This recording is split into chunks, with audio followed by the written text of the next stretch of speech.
63 లీలారూపములలో అత్యంత శ్లాఘనీయమైనగా ప్రస్తుతి చేయబడేటటువంటి స్వరూపం మనకి ఎప్పుడూ మనం దర్శనం చేసేటటువంటి స్వరూపం, ఒక చేతిలో త్రిశూలం పట్టుకుని ఒక చేతిలో ఢమరుకాన్ని పట్టుకుని ఉంటాడు.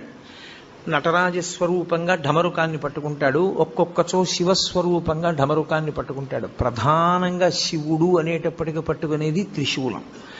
త్రిశూలం పట్టుకుని నిలబడ్డాడు అంటే అది శివ. త్రిశూలము అంటే లోకంలో ఉన్న నానుడు ఏమిటంటే అది పెట్టి పొడిచి చంపేస్తుంటాడు ఆయనని, అందుకొరకు కాదు ఆయనకు ఆయుధం. అది త్రైగుణ్యం శూలమేతస్య పరసు సత్యనిష్టత అని లింగపురాణం వ్యాఖ్య. త్రైగుణ్యం శూలమేతస్య, 3 గుణములు ఆయన చేతిల యందు ఉంటాయి. ఆ 3 గుణములే పైన ఉన్నటువంటి 3 పైకి పొడుచుకుని వచ్చినటువంటి శూలస్వరూపములు. ఈ 3 ఒక కర్ర లాంటి దానికి